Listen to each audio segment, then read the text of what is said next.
오늘의 시간 우리에게 주시는 하나님 말씀은 신약성경 마가복음 15장 말씀입니다.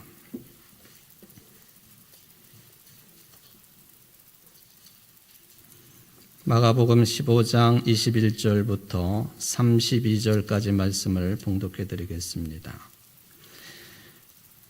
마침 알렉산더와 루포의 아버지인 구레네 사람 시몬이 시골로부터 와서 지나가는데 그들이 그를 억지로 같이 가게 하여 예수의 십자가를 지우고 예수를 끌고 골고다라 하는 곳, 번역하면 해골의 곳에 이르러 몰약을 탄 포도주를 주었으나 예수께서 받지 아니하시니라.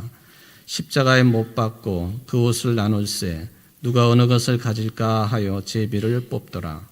때가 제3시가 되어 십자가에 못 박으니라. 그 위에 있는 죄패에 유대인의 왕이라 썼고 강도 둘은 예수와 함께 십자가에 못 박으니 하나는 그의 우편에 하나는 좌편에 있더라. 지나가는 자들은 자기 머리를 흔들며 예수를 모욕하여 이르되 아하 성전을 헐고 사흘에 짓는다는 자여 네가 너를 구원하여 십자가에서 내려오라 하고 그와 같이 대제사장들도 서기관들과 함께 희롱하며 서로 말하되 그가 남은 구원하였으되 자기는 구원할 수 없도다. 이스라엘의 왕 그리스도가 지금 십자가에서 내려와 우리가 보고 믿게 할지어다 하며 함께 십자가에 못 박힌 자들도 예수를 욕하더라. 아멘. 이는 하나님의 말씀입니다. 하나님께 감사합니다. 구약 성경에 보면 유대인들은 특히 성인 남성들은 1년에 3번의 절기를 반드시 지키게 되어 있습니다. 6월절, 77절, 그리고 초막절입니다. 그 외에도 지키는 절기들이 많이 있겠지만 이 세 절기는 반드시 지키는 절기입니다. 우리 기독교의 절기는 교회력으로 보면 성탄절로 시작이 됩니다. 성탄절, 주현절, 그리고 제수일로 시작되는 사순절, 지금 여러분들이 지내고 있는 절기 그 끄트머리에 와 계십니다. 그리고 부활절, 성령 강림절, 오순절, 그리고 창조절, 대림절까지 우리 개신교가 지키고 있는 교회력이 되겠습니다. 바로 이 사순절 끄트머리가 종려주일이지요. 예수님이 대속의 사역을 감당하시기 위해서 예루살렘으로 입성하신 것을 기념하는 주일입니다. 특별히 요한복음에서는 이날 사람들이 종려나무 가지를 흔들면서 예수님을 환영하고 맞이했다고 기록해 놓았습니다. 우리나라 한글 성경에서는 그래서 종려주일 또 종려나무라고 번역을 합니다. 실제로는 중동 국가에서 많이 자라나고 있는 나무이고 또 맺히는 열매 잘 알고 있는 대추나무 야자, 대추 야자나무 이것을 의미한다고 볼 수가 있겠습니다. 우리가 종려주일 또는 종려나무라고 부르는 이유는 아무래도 중국의 영향을 받은 것 같다 하는 것이 학자들의 대체적인 의견이 되겠습니다. 교회 역사로 보면 이 종려주일에 대한 최초의 기록이 나와 있는데 그게 385년경쯤에 에게리아 술레비라고 하는 책을 통해서 소개가 된 것이 가장 오래된 종려주일에 대한 기록이 되겠습니다. 여성인 에게리아가 381년 부활절에서 384년 부활절 사이에 성지를 순례하고 384년 콘스탄티노플, 지금의 튀르키예 이스탄불이죠. 거기에서 이 순례기를 기록해서 남겨놓은 것이 에게리아 순례기가 되겠습니다. 특히 초대교회의 예전 또 절기를 연구하는 사람들에게는 이 순례기는 필수적으로 읽어야 되는 그런 책으로 안내가 됩니다. 성경에 보면은 이 종려주일이 복음서 중에서도 가장 먼저 기록이 된 마가복음 중에 이 부분에 대해서 언급을 하고 있고 또 종려주의를 우리가 거치면서 십자가에 달리셔서 고통당하는 장면에 대한 말씀을 기록을 해 놓았습니다. 마가복음이 최초의 복음서이기 때문에 다른 복음서들은 모두 다가 이 마가복음 기록에 의지하고 있다 해도 틀리지 않겠습니다.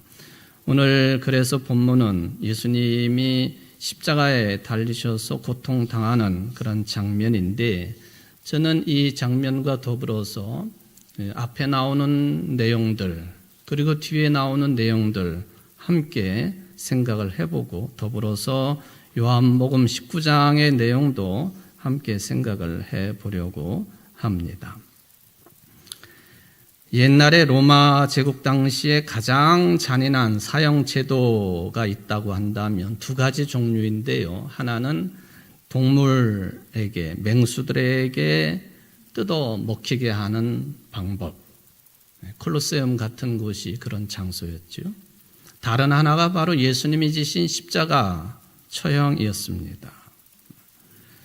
그런데 이 십자가에 매단다고 하는 것은 주로 정치범들이 이런 십자가형을 당하게 되어 있단 말이죠. 유대 종교법, 구약 성경에 따르면 예수님이 만약에 처형을 당하신다고 한다면 투석형을 당하셔야 됩니다. 돌에 맞아 죽어야 된다고 하는 것이죠. 그러니까 예수님이 나를 본 자는 하나님을 본 자다. 그러니까 당신 자신을 하나님과 동일시했다 해가지고 유대인들이 신성모독죄를 몰고 갔는데, 그런 사람들은 돌에 맞아 죽게 되어 있습니다. 그러나 예수님은 로마 정권에 무력으로 어떻게 해본 정치범도 아니었지만은 십자가 처형을 당하셨습니다. 유대인들의 강력한 요청도 여기에는 포함이 되어 있다고 볼 수가 있겠습니다. 그러니까 정치범도 아니면서 십자가형을 당했다. 이거는 이제 그때 당시로 보면은 앞뒤가 맞지 않는 내용이에요. 예수님이 그렇게 돌아가셨다. 고난을 받으셨다. 그러나 복음서를 기록한 분들, 그리고 이 복음서의 내용을 읽어야 되는 초대교회 교인들은 예수님의 이 십자가 처형을 더 큰 틀에서 받아들입니다. 그 내용이 바로 고난받으심입니다. 겸손하게 고난받으시는 예수님.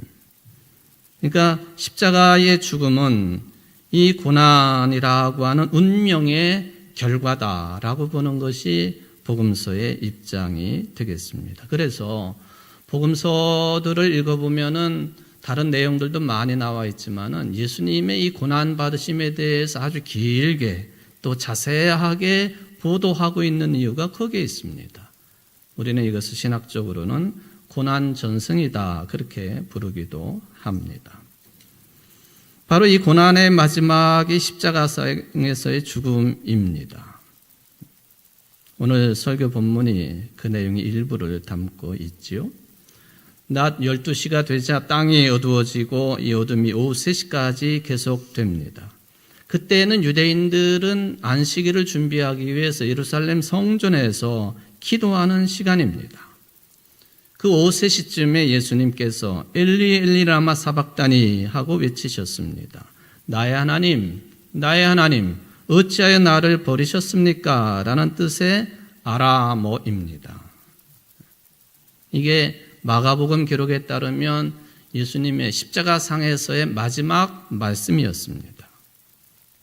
근데 다른 복음서들을 읽어보면은 예수님이 십자가상에서 그 말씀만 하신 것이 아니었습니다. 그럼에도 불구하고 첫 복음서인 마가복음은 이 내용만을 가상 7원 중에 하나로 언급을 합니다. 가상 7원이라 마가복음 외에 다른 복음서를 찾아보면은 예수님께서 십자가를 지시고 매달려서 하신 7마디의 말씀이 있다 하는 뜻이 되겠습니다. 내일부터 특별 새벽기도회가 진행이 되는데 순서지를 보면은 매일마다 이 가상 7원이 소개가 되고 있습니다. 그걸 가지고 설교하는 것은 아니지만은 참고로 여러분들에게 안내를 해드린 거죠. 십자가에 달리신 때가 오전 9시, 운명하신 때가 오후 3시이니까 6시간 동안 십자가에 달려 계셨던 거예요. 살아 계셨다 하는 것이죠. 빨리 죽지도 않고 모진 고통을 겪으면서 서서히 죽어가는 방식이기 때문에 가장 악랄하고 가장 고통스러운 사형 방법이 십자가 처형입니다. 바로 그 십자가상에서 예수님이 7마디의 말씀을 하셨습니다. 첫째 말씀이 누가복음 23장 34절 아버지여 저들을 사하여 주옵소서 자기들이 하는 것을 알지 못함이니이다. 두 번째 누가복음 23장 43절 오늘 내가 나와 함께 낙원에 있으리라. 세 번째 요한복음 19장 26, 27절 여자여 보소서 아들이니이다. 보라 내 어머니라. 네 번째 마태복음 마가복음에 나오는 내용입니다만은 아까도 말씀을 드린 엘리 엘리 라마 사박다니. 다섯 번째 내가 목마르다. 여섯 번째 다 이루었다. 일곱 번째 마지막 말씀이 아버지 내 영혼을 아버지 손에 부탁하나이다. 이 말씀이 되겠습니다. 이것을 우리는 흔히 가상칠언이라 그렇게 부르고 있습니다. 이 말씀의 의미들을 해석을 해보면 다양한 뜻이 있겠습니다만은 생략하겠습니다. 예수님의 이 고난과 죽음 그리고 매장을 통해서 제자들, 초대교회 교인들은 이 인간의 죽음의 문제를 전혀 새로운 깊이에서 받아들이게 되었습니다. 그게 뭐냐 하면은 죽음마저도 이 육체의 죽음마저도 하나님께 속한 것이다라는 믿음입니다. 왜? 하나님이 십자가상에서의 죽음에서도 그 자리에 함께 하신 것처럼 이 죽음도 역시 생명이다. 그 말씀이에요. 죽음도 생명이다. 저에게 혹시 어떤 분들이 목사님 죽음도 생명이니까 빨리 돌아가세요. 그렇게 말은 하지 마십시오. 지금의 인생이 더 좋다거나 죽은 이후가 더 좋다는 말이 아니에요. 우리 인간들이 가장 극렬한 두려움으로 여기고 있는 이 생각조차도 하기 싫은 이 죽음까지도 역시 전체적으로 보면은 하나님의 생명이다. 그 사실을 말하고 있는 것이죠. 요즘에 방송에 자주 나오고 있는 물리학자 책도 내고 내가 얼마 전에 설교 시간에도 이분을 소개를 했습니다마는 김상옥 교수라고 하는 분이 이런 말을 한 내용이 있습니다. 요지는 뭐냐 하면 오히려 살아있는 게 이상한 것이다. 그런 얘기예요. 그분이 이런 얘기를 했습니다. 많은 사람들이 죽음이란 무엇일까를 생각한다. 물리학자의 눈으로 이 우주를 보면 이 우주에는 죽음이 더 자연스럽기 때문이다. 오히려 산다는 것이 생명이 우주적 관점에서는 더 이상한 것이다. 우리 주변을 보라. 당장 눈에 보이는 대부분의 것들이 죽어 있다. 돌, 땅, 바닷물, 자동차, 수많은 것들이 죽어 있다. 시선을 지구 밖까지 확장을 해도 여전히 우리는 지구 이외의 곳에서는 생명체를 본 적이 없다. 즉 우주는 죽음으로 충만하고 죽음이 오히려 가장 자연스럽다고 볼 수 있다. 모든 것은 원자로 이루어져 있다는 말을 안다. 원자들은 대부분의 시간을 죽은 상태로 있다가 아주 우연한 이유로 모여서 생명이 된다. 당신과 나, 우리 주변에 살아 숨쉬는 모든 것으로 그건 몹시 이상한 상태다. 원자는 그런 이상한 상태로 잠깐 머물다가 죽음이라는 가장 자연스러운 상태로 다시 돌아가는 것이다. 이 사실을 깨닫고 나면 내가 살아있다는 게 이 찰나의 순간이 정말 소중하게 생각된다. 지금은 내 몸을 이루고 있지만 죽으면 다시 뿔뿔이 흩어져 이 원자는 나무가 될 수도 있고 가벼운 원자는 지구를 떠날 수도 있다. 그러면은 다른 어떤 별에 가서 별의 일부가 될 수도 있다. 우리는 원자의 형태로는 영생할 수 있는 것이다. 그런 식으로 생각하면 한편으론 내가 사랑하는 사람이 내 주위에 원자의 형태로 함께한다고 생각해 볼 수도 있는 것이다. 그럼 위안이 될 수 있을 것이다. 죽은 사람이 원자의 형태로 흩어져 가지고 지금도 내 곁에 있다. 생명과 죽음은 하나다. 이게 이제 물리학자가 이야기하고 있는 과학자의 이야기입니다. 과학자의 이야기이기 때문에 전혀 쓸모없는 이야기가 아니라 죽음과 생명이 하나라고 하는 관점에서 보면은 매우 성서적이다. 네, 그런 생각도 저는 개인적으로 해보게 됩니다. 오늘 말씀 이전의 내용을 읽어보면은 예수님이 십자가에 달리셨는데 십자가에는 예수님이 이런 죄인이다 라고 하는 것을 기록해 놓은 죄패, 명패가 달려 있다라고 성경은 기록해 놓고 있습니다. 유대인의 왕 나사렛 예수라. 나사렛 예수 유대인의 왕이라고 하는 명패입니다. 사진을 보시면은 그 명패가 저게 2000년 전의 명패는 아닙니다만은 저런 그 세 나라의 언어로 예수님이 십자가 위에 명패가 달려 있었다 하는 그런 이야기가 되겠습니다. 여러분 역사를 살펴보면 옛날에는 죄인들에게 이 죄패를 목에다 걸어주었다고 하지요. 창피를 주는 목적이기도 하지만 그래서 마을을 한 바퀴 돌고 사람들이 죄인을 향해 욕하고 돌 팔매질을 했습니다. 오늘 성경의 기록도 비슷한 거지요. 요즘에는 죄인들에게도 인권이 있기 때문에 이런 일은 어림도 없는 일이지만 옛날에는 그랬습니다. 불멸의 이노베이터 덩 샤오핑이라고 하는 책에 보면은 덩 샤오핑을 보면 미래가 보인다라는 부제가 있습니다. 덩 샤오핑, 등소평, 키가 157cm. 나이 들어서는 줄어들어가지고 150cm래요. 중국의 현대화에 크게 공헌한 정치인이죠.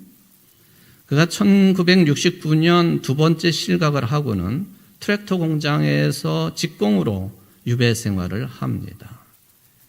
그때 홍위병 고문에 못 이겨가지고 큰아들이 북경대학교 옥상에서 뛰어내려 자살을 시도해가지고는 반신불수가 됩니다.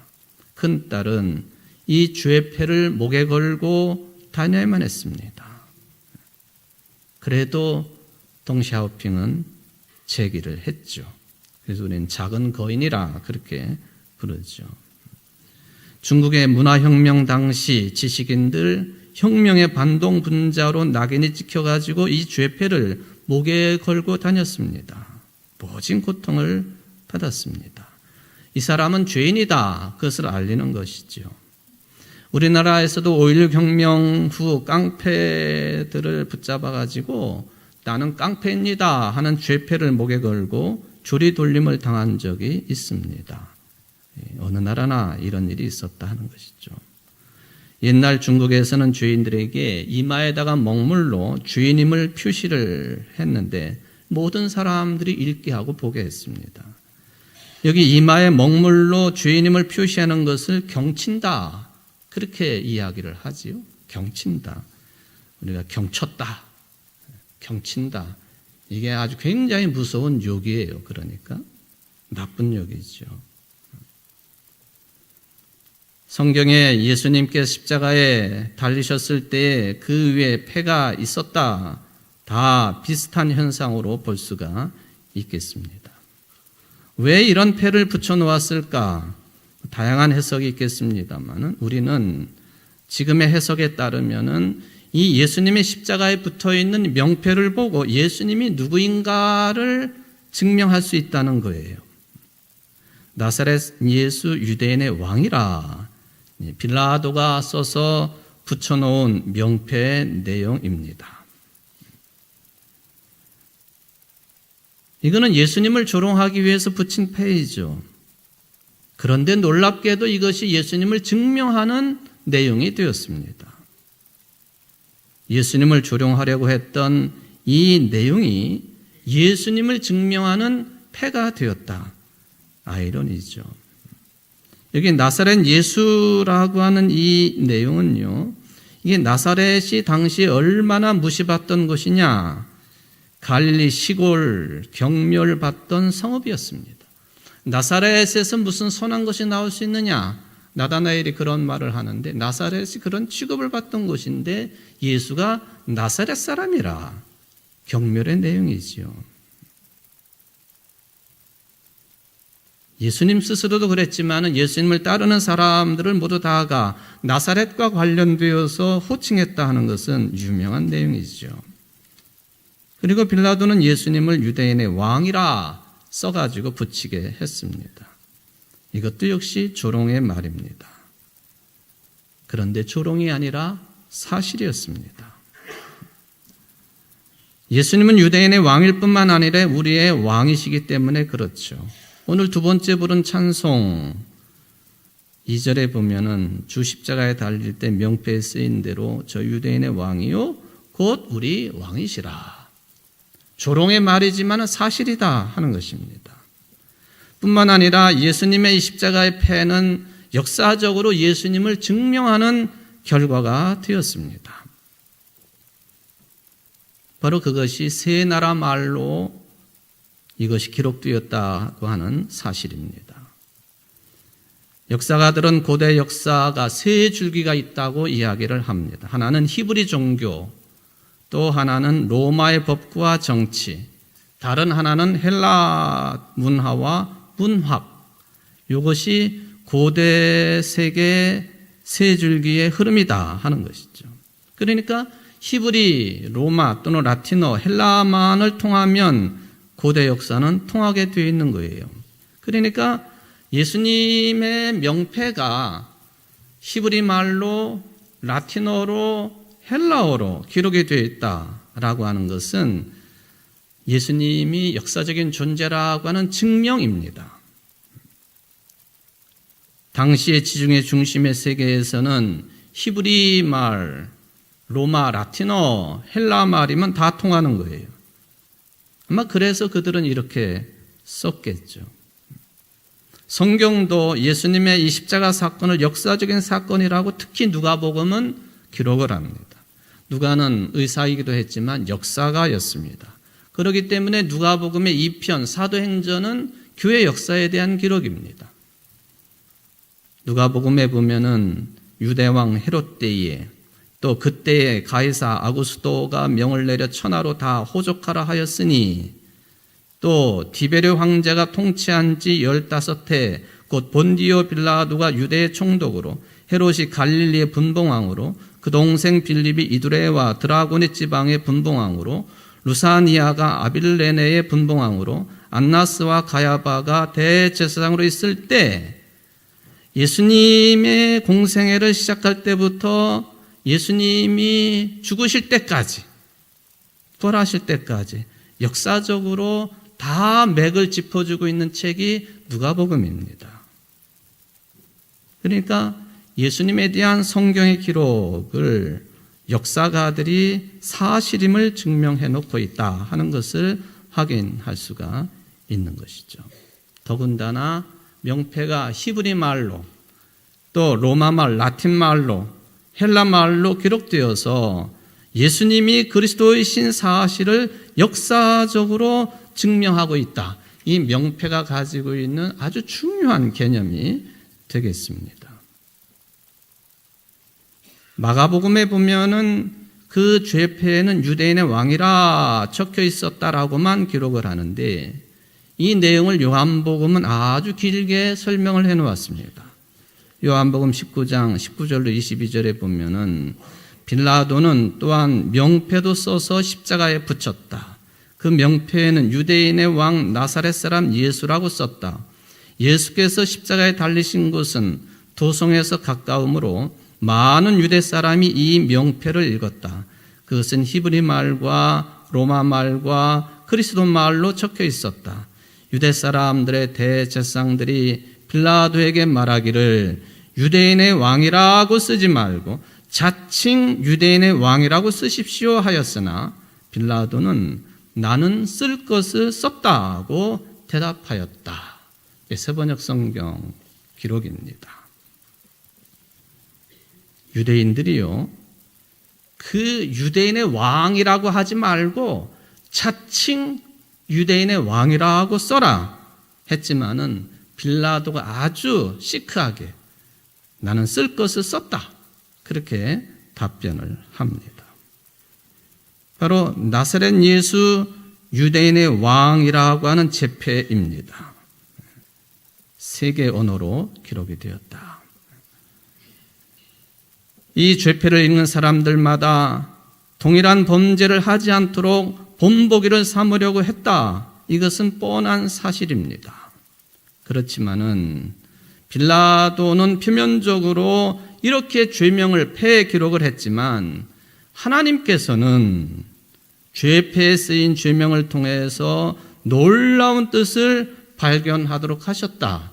오늘날 우리가 신앙을 가지고 살펴볼 때 그것을 확인을 할 수가 있겠습니다. 가톨릭이 사용하는 십자가를 보면요, 십자가에 예수님이 달려 계시고, 그리고 그 세 언어로 쓰여 있는 명패 그 자리에 아주 짧은 영어 표기처럼 되어 있는 패가 붙어 있습니다. 우리는 그것을 우리 개신교에서는 잘 부르지 않지만 십자고상이라 그렇게 부르지요. 그게 영어인 것 같지만은 저게 라틴어입니다. ENLE로 읽을 수 있는 라틴어이지요.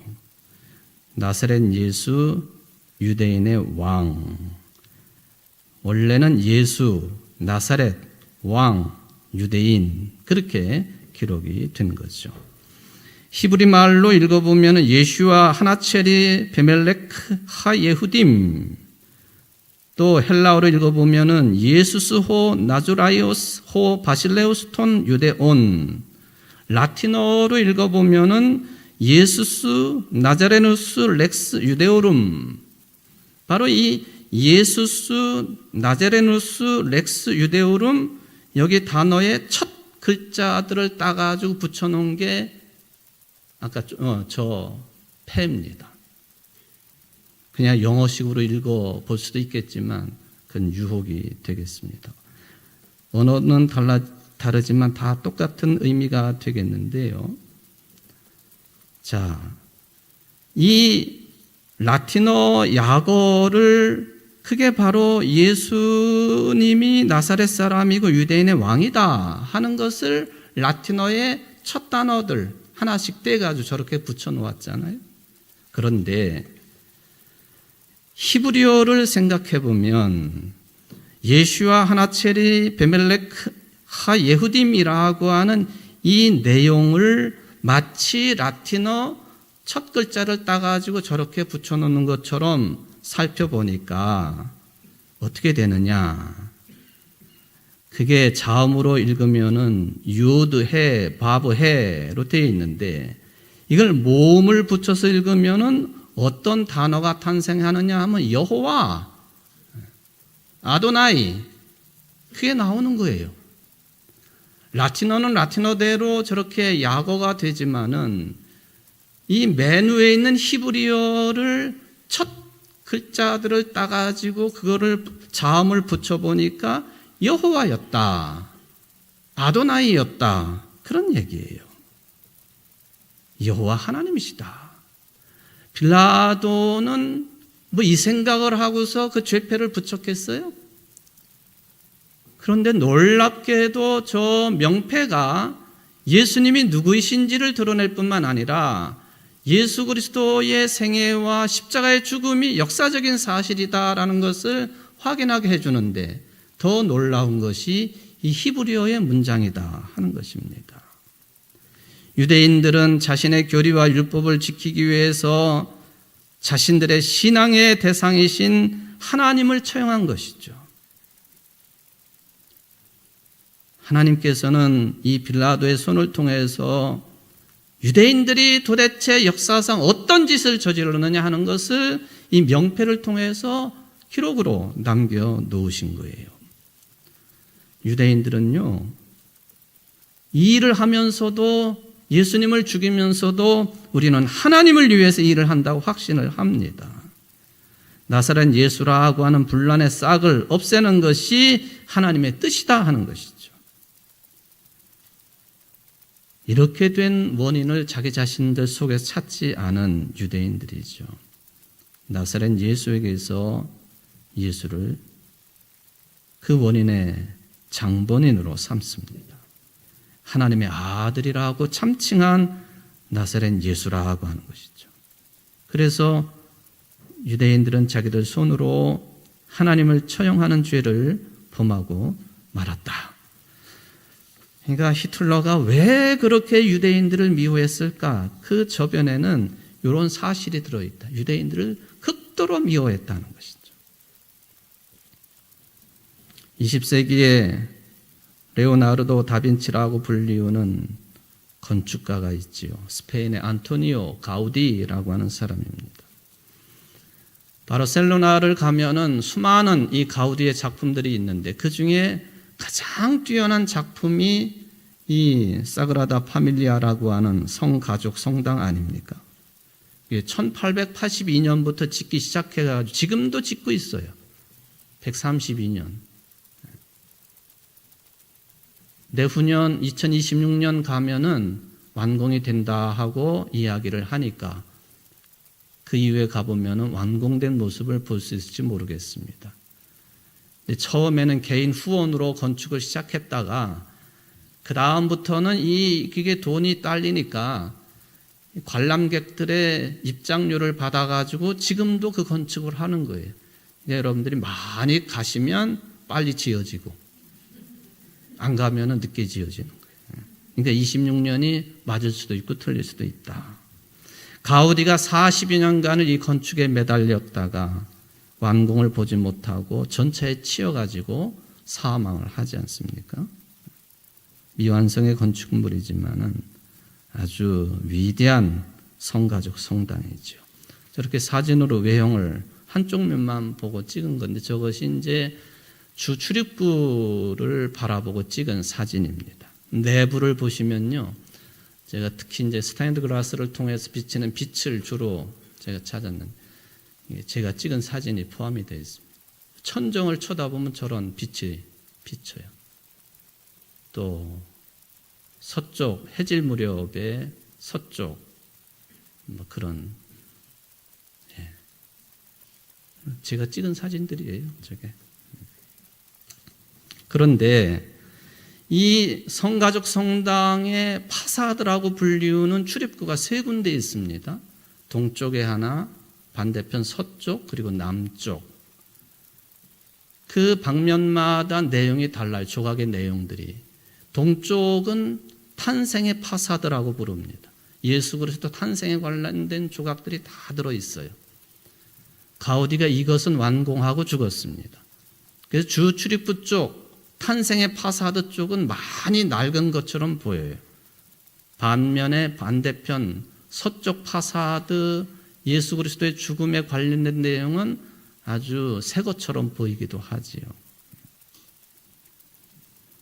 저는 이 서쪽 순환의 파사드, 예수님의 십자가에 달리신 내용들이 중심을 이루고 있는 서쪽 파사드 이야기를 좀 드려보려고 합니다.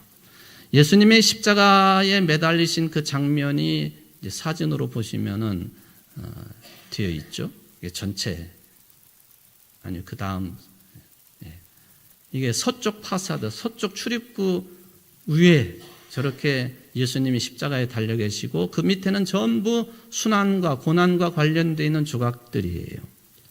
그 중에 겟세마네 동산에서 예수님을 찾아와 가지고 볼에 키스를 한 유다의 키스 장면이 있는데 그 장면이 가운데 있죠. 뒷벽을 한번 보십시오. 뭔지 모르게 숫자들이 적혀 있는 마방진이라고 불리우는 숫자판이 있습니다. 계산이 빠르신 분들 이게 뭘 상징하는지 빨리 계산해 보세요. 1등 하신 분 제가 뭘 드릴 수도 있어요. 어느 숫자가 나오나요? 33. 이렇게 계산해도 33. 이렇게 계산해도 33. 33은 뭐지요? 예수님이 돌아가신 나이. 저희 마방진이거든요. 그러니까 유다가 키스하는 그 조각 뒤편 벽에 저게 붙어 있어요. 그리고 또 하나, 2번씩 반복이 되는 숫자가 있어요. 어떤 숫자인가요? 14, 10. 이걸 다 더하면 48이라는 숫자가 나옵니다. 이 48의 숫자는 그냥 뒤어진 숫자가 아니에요. 이 48을 알파벳에 대입을 하면은 아주 의미 있는 해석이 가능합니다. 알파벳에 대입을 하면요, 여러분 그 라틴어로 되어 있는 십자가의 팻말 기억나시죠?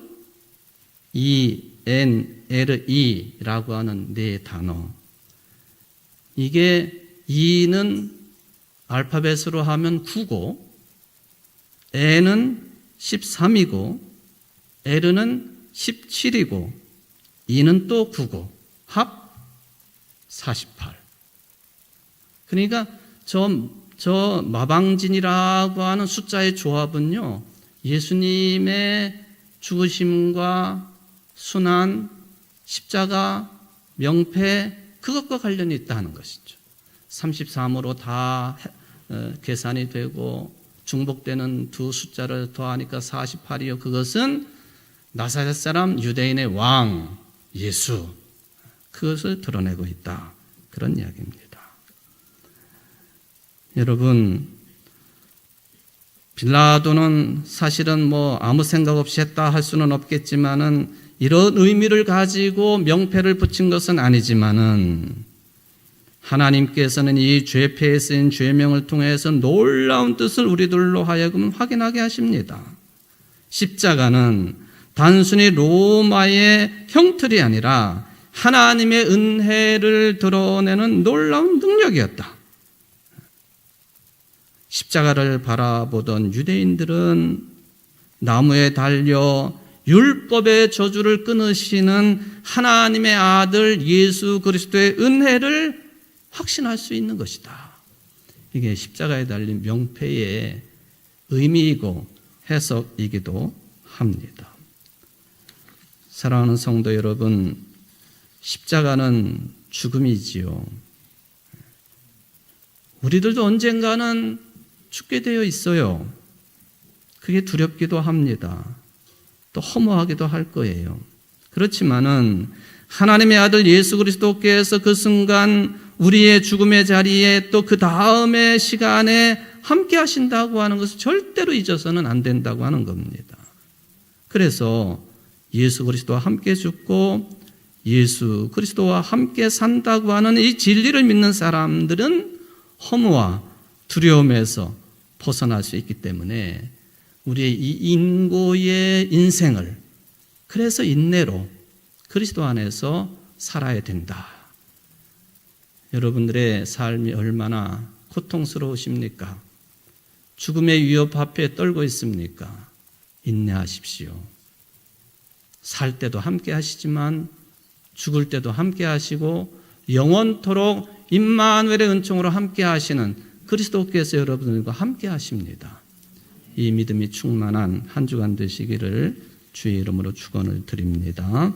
자비로우신 하나님 아버지 감사를 드립니다. 이제 종료주일 또 고난주간을 기다리고 있습니다. 죽음의 두려움과 안타까움이 우리를 기다리지만은 그것조차도 생명이라고 하는 말씀을 기억합니다.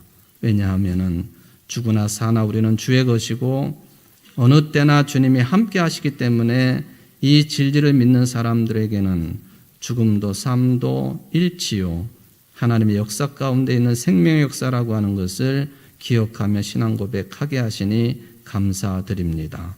이 믿음으로 승리하게 하시고 이 믿음으로 그리스도 안에서 인내하며 살아갈 줄 아는 청주 제1교회 모든 성도들이 될 수 있도록 은혜를 베풀어 주옵소서. 예수님의 이름으로 간절히 기도하옵나이다. 아멘.